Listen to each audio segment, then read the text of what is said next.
ಪಾಪ ನಾ ನಿನ್ನೆ ಬಂದಾಗ ನೋಡಿದ್ರೆ ಬೆಳಗ್ಗೆ ನಾ ಮಧ್ಯಾಹ್ನ 3 ಗಂಟೆಗೆ ಬಂದೀನಿ ನಿನ್ನೆ. ಅವ್ ನೋಡಿದಾಗ ಪಾಪ ಚಪ್ಪಲಿ ಕೆಳಗೆ ಇಟ್ಕೊಂಡು ಅದ್ರ ಮ್ಯಾಗ ನಮ್ಮ ರೈತರು ಕುಂಡ್ರಂಗ್ ಮಾಡಿರಿ. ಅವ್ರು ಇಲ್ಲಿಂದ ರೋಡ್ ಮ್ಯಾಗ ಕುಂತವ್ರಿ ಮನೆಗೆ ಹೋಗಿ ನುಗ್ಗುದು ಬಹಳ ತಟ್ಟುದಿಲ್ಲ. ಅದನ್ನ ತಿಳ್ಕೊರಿ. ಅಪ್ಪಿ ತಪ್ಪಿ ಮನೆಗೆ ಹೋಗಿ ಹೋಗ್ತೀರಂದ್ರ ನಿಮ್ಮನ್ನ ಮುಂದೆ ನಿಮ್ಮನ್ನ ಬರೀ ನಾವು ಫೋಟೋದಾಗ ನೋಡುವತ್ತೈತಿ. ದಯವಿಟ್ಟು ಅದನ್ನ ಅರ್ಥ ಮಾಡ್ಕೋರಿ. ರೈತರಿಗೆ ಬಾಯಾಗ ಸಿಹಿಯಾಗ ಕಬ್ಬು ಹಿಡಿದು ಗೊತ್ತು, ಬಗನಿಗೆ ಊಟ ಹಿಡಿದು ಗೊತ್ತು. ಇದನ್ನು ತಿಳ್ಕೊಂಡ ಕರ್ನಾಟಕ ರಕ್ಷಣಾ ವೇದಿಕೆ ಸಂಪೂರ್ಣವಾಗಿ ರೈತರ ಪರವಾಗಿ ಈ ಹೋರಾಟಕ್ಕೆ ಬೆಂಬಲವಾಗಿ ನಿಲ್ತೀವಿ ಅಂತ ಹೇಳ್ತಾ, ನಾಳೆ ಏನು ಮುಖ್ಯಮಂತ್ರಿಗಳು ಅವಕಾಶ ಕೇಳಿದ್ದಾರೆ. ಅವ್ರ ಸಭೆ ನಂತರ ಅದೇನಾದ್ರೂ ಆಗ್ಲಿ, ನಾಳೆ ಕರ್ನಾಟಕ ರಕ್ಷಣಾ ವೇದಿಕೆಯಿಂದ ಬೆಳಗಾವಿ ಸಂಪೂರ್ಣ ಬಂದ್ ಆಗ್ತದೆ ಅಂತ ಈ ಮೂಲಕ ನಾನು ಇಲ್ಲಿ ಘೋಷಣೆ ಮಾಡ್ತಾ ಇದ್ದೀವಿ. ರೈತರ ಪರವಾಗಿ ನಾವು ಸ್ವಯಂ ಪ್ರೇರಿತವಾಗಿ ಎಲ್ರಿಗೂ ಮನವಿ ಮಾಡ್ಕೊಳ್ತೀವಿ. ನಾಳೆ ಬೆಳಗಾವಿನ ಸಂಪೂರ್ಣ ಬಂದ್ ಮಾಡಬೇಕು. ನಾಳೆ ನಾವು ರೈತ ಸಂಘಟನೆಯವರು, ಎಲ್ಲ ಮಾಜಿ ಸೈನಿಕರು ಎಲ್ಲರೂ ಸೇರಿ ನಾವು ಬೆಳಗಾವಿನ ಸಂಪೂರ್ಣವಾಗಿ ಬಂದ್ ಮಾಡುವಂತ ಕೆಲಸವನ್ನು ನಾವು ಮಾಡ್ತೀವಿ ಅಂತ ಈ ಮೂಲಕ ಹೇಳ್ತಾ ಇದ್ದೀನಿ.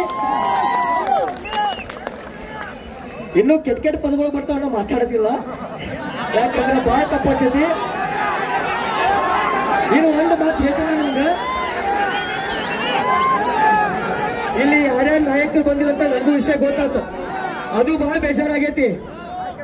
ದಯವಿಟ್ಟು ಮುಂದಿನ ಸರಿ ಅವ್ರೇನ ಗೌಡ್ರ ಆರಾಮದ್ರಿ ಅಂತ ನಮ್ಗೆ ಓಟ್ ಹಾಕ್ರಿ ಅಂತ ಕೈ ಮುಗಿದು ಬರ್ತಾರ, ಆ ಮಕ್ಳನ್ನ ಮನೆಯವ್ರು ಕರ್ಕೋಬೇಡ್ರಿ, ಚೇರ್ ಹಾಕಬೇಡ್ರಿ. ಅವ್ರು ಹೊರಗ ನಿಲ್ಲಿಸಿ ಬಹಳ ದಡ್ಡ ಅಂತ ಹಾಕೋರಿ ಅವ್ರ ಕಡೆ.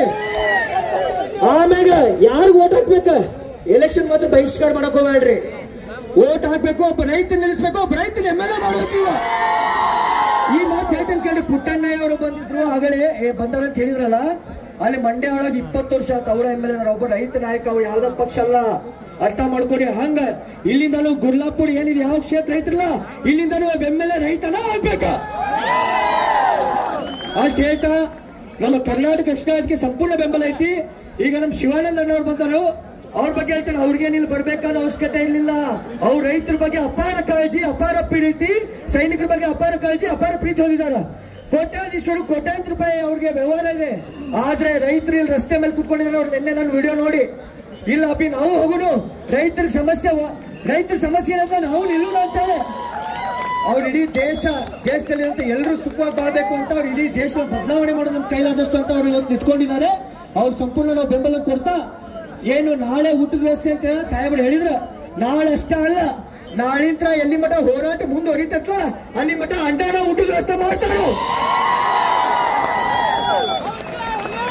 ಯಾಕಂದ್ರೆ ಅವ್ರಿಗೆ ರೈತರ ಬಗ್ಗೆ, ಬಡವ್ರ ಬಗ್ಗೆ ಅಪಾರ ಕಾಳಜಿ. ಅವ್ರಿಗೆ ಯಾವುದೇ ಇಲ್ಲಿ ನಮಗೆ ಪ್ರಚಾರಕ್ಕಾಗಿ ಇದಕ್ಕಾಗಿ ಬಂದಿಲ್ಲ. ರೈತರು ರಸ್ತೆ ಮೇಲೆ ಕೂತ್ಕೊಂಡಿದ್ದಾರೆ ಅಂದ ತಕ್ಷಣ ಅವ್ರು ಕೌಳಿ ಕ್ಯೂಚಿ ಹೊತ್ತಿಲ್ ಬಂದಿದ್ದಾರೆ. ನಾನು ಅವ್ರಿಗೆ ಮೈಕನ್ನ ಕೊಡ್ತೀನಿ. ಅವರು ಸಹ ನಮ್ಮ ರೈತರನ್ನು ಉದ್ದೇಶಿಸಿ, ದೇಶವನ್ನು ಉದ್ದೇಶಿಸಿ, ನಮ್ಮ ರಾಜ್ಯವನ್ನು ಉದ್ದೇಶಿಸಿ ಮಾತಾಡಲಿ ಅಂತ ಹೇಳ್ತಾ, ಹೋದರೆ ಹೋಗಲಿ ತಲೆ ಹಾರಿ, ಬಿದ್ದರೆ ಬೀಳಲಿ ಮೈಲ ತರಕಾರಿ, ರೈತರ ನೆರವಿಗೆ ಹೋರಾಡಿ ಅಂತ ಹೇಳ್ತಾ ನನ್ನ ಮಾತುಗಳನ್ನ ಮುಗಿಸ್ತೀನಿ. ಜೈ ಹಿಂದ್, ಜೈ ಕರ್ನಾಟಕ ಮಾತೆ.